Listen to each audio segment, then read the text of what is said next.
Hello everyone, welcome back to this new video जिसमें again हम बात करने वाले हैं BCCL भारत कोकिंग कॉल के आईपीओ के बारे में।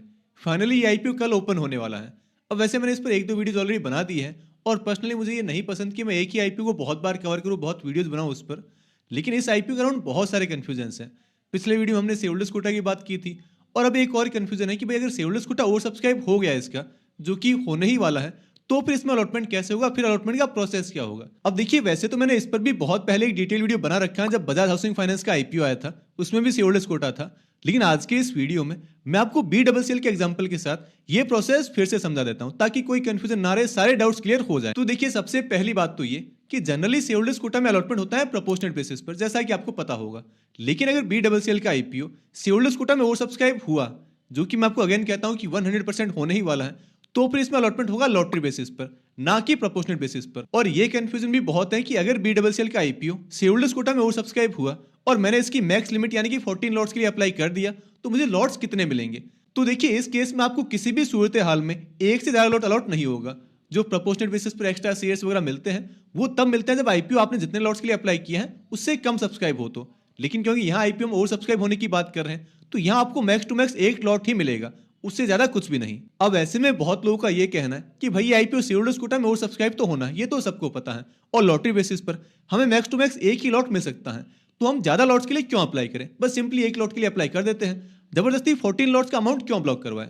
तो देखिए, ये एक बहुत ही जेन्युइन डाउट है जो कि आपके मन में आ सकता है। लेकिन यहाँ मैं आपको ये बता दूं कि शेयरहोल्डर्स कोटा में जो ज्यादा लॉट्स के लिए अप्लाई करता है उसे अलॉटमेंट मिलने के चांसेस भी ज्यादा होते हैं। भले लॉटरी बेसिस पर अलॉटमेंट होगा, लेकिन जिसने 14 लॉट्स के लिए अप्लाई किया होगा उसके अलॉटमेंट चांसेस एक लॉट के लिए अप्लाई करने वाले से कहीं ज्यादा होंगे। इसे अगर मैं आपको एक एग्जांपल के थ्रू समझाऊं, तो मान लो भारत कोकिंग कॉल का आईपीओ शेयरहोल्डर्स कोटा में 20 टाइम्स ओवर सब्सक्राइब होता है और आपने इसमें 14 लॉट्स के लिए अप्लाई किया है, तो आपके अलॉटमेंट चांसेस होंगे 14 आउट ऑफ 20, यानी कि 20 ऐसी एप्लीकेशंस जिसमें 14 लॉट्स के लिए अप्लाई किया गया है, उनमें से किन्हीं 14 लोगों को एक एक लॉट का अलॉटमेंट मिल जाएगा। चलो इसमें एक लेवल और ऊपर जाते हैं और मान लो कि ये आईपीओ शेयरहोल्डर्स कोटा में 50 टाइम्स ओवर सब्सक्राइब होता है, जो कि काफी रियलिस्टिक है, इतना ही आईपीओ हो सकता है। तो ऐसे में जिसने भी 14 लॉट्स के लिए अप्लाई किया होगा उनके अलॉटमेंट चांसेस होंगे 14 आउट ऑफ 50, या कहें 3-4 लोगों में से किसी एक को ही आईपीओ लॉट हो जाएगा। और उसको सीएस कितने मिलेंगे, एक लॉट ही उसको मिलने वाला है। जिसने बस 10 ही लॉट के लिए अप्लाई किया होगा उसके अलॉटमेंट चांसेस रहेंगे 10 आउट ऑफ 50, या कहें 1 आउट ऑफ 5, यानी कि 5 लोगों में से किसी एक को ही आईपीओ अलॉट होगा।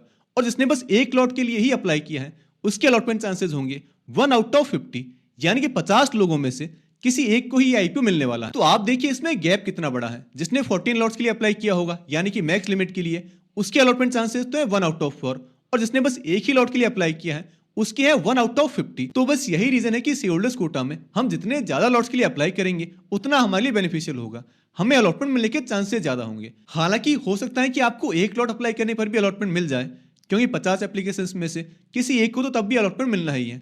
लेकिन अलॉटमेंट मिलने की जो प्रोबेबिलिटी है वो हायर लॉट्स में ज्यादा रहती है। तो बस यही बात आपको ध्यान रखनी है। अब बहुत लोग यहाँ ये भी कह सकते हैं कि भाई पहले तो इसमें 14 लॉट्स के लिए अप्लाई करो शेयरहोल्डर्स कोटा में, उसके लिए 2 लाख रुपए का अमाउंट चाहिए, देन फिर लॉटरी बेसिस पर हमें मैक्स एक ही लॉट अलॉट होना है, यानी कि अराउंड 14,000 रुपीज के शेयर्स। और क्योंकि इसकी जीएमपी भी 50% के आसपास है, तो हद मार के बस 7-8 हजार रुपए का प्रॉफिट हमें इस आईपी में हो सकता है। तो बस 4-5% के रिटर्न के लिए इतना हेडेक लेना है क्यों, सिंपली बस एक लॉट के लिए अप्लाई कर दो, अलॉटमेंट मिला तो ठीक और ना मिला तो ठीक। तो देखिए, ये टोटली आपकी चॉइस है, बट जो है जो मैंने आपको बता दिया। वैसे अगर आपके लिए फंड्स की कोई प्रॉब्लम नहीं है तो आई विल सजेस्ट कि आप इस आईपीओ में बिग एचएनआई कैटेगरी में अप्लाई कीजिए। हालांकि उसके लिए मोर देन 10 लाख रुपीज की रिक्वायरमेंट होगी, लेकिन बिग एचएनआई कैटेगरी में इस आईपीओ में सबसे इजी अलॉटमेंट रहने वाला है, वहां अलॉटमेंट के चांसेस सबसे बेटर होंगे। उसके अलावा जो भी कैटेगरीज है, हम चाहे रिटेल की बात कर ले, स्मॉल एचएनआई है या फिर शेयरहोल्डर्स कोटा, वहां ज्यादा कोई डिफरेंस नहीं होगा। बस मेजर डिफरेंस यही है कि अगर आप स्मॉल एचएनआई में अप्लाई करते हैं और आपको अलॉटमेंट मिल गया तो आपको 15 लॉट्स अलॉट होंगे, ना कि एक लॉट, जबकि रिटेल और शेयरहोल्डर्स कोटा में आपको मैक्स एक लॉट ही मिलने वाला है। तो बस अलॉटमेंट प्रोसेस को लेकर यही वो सारे इंपॉर्टेंट पॉइंट्स हैं जो कि आपको ध्यान में रखना है। बाकी आपके पास जितना भी फंड अवेलेबल है उसके अकॉर्डिंग आपको अपनी एप्लीकेशंस लगा देनी है। वैसे फिलहाल इस आईपीओ की जीएमपी 50% के आसपास है, और आगे इसकी जीएमपी की जो भी अपडेट्स रहेगी, किस दिन ये आईपीओ कितना ओवर सब्सक्राइब हो रहा है और मैं इसमें किस दिन और किस कैटेगरी में अप्लाई करने वाला हूं, ये सारी अपडेट्स आपको टाइम टू टाइम मेरे टेलीग्राम चैनल पर मिल जाएगी। तो मेक श्योर कि आप मेरे टेलीग्राम चैनल जरूर ज्वाइन कर लें। इसका जो लिंक है वो नीचे डिस्क्रिप्शन बॉक्स में और पिन कमेंट में दिया हुआ है। तो दोस्तों, आई होप अलॉटमेंट प्रोसेस, कितने लॉट्स, कितनी एप्लीकेशंस, ये सारे डाउट्स आपके क्लियर हो गए होंगे। अगर अभी भी कुछ कंफ्यूजन है आपके मन में तो आप नीचे कमेंट बॉक्स में बता सकते हैं, मैं रिप्लाई करने का पूरा ट्राई करूंगा। बाकी अगर आपको आज का वीडियो पसंद आया, इससे कुछ नया सीखने को मिला है, तो आप इस वीडियो को लाइक कर दें और चैनल को सब्सक्राइब भी कर लें।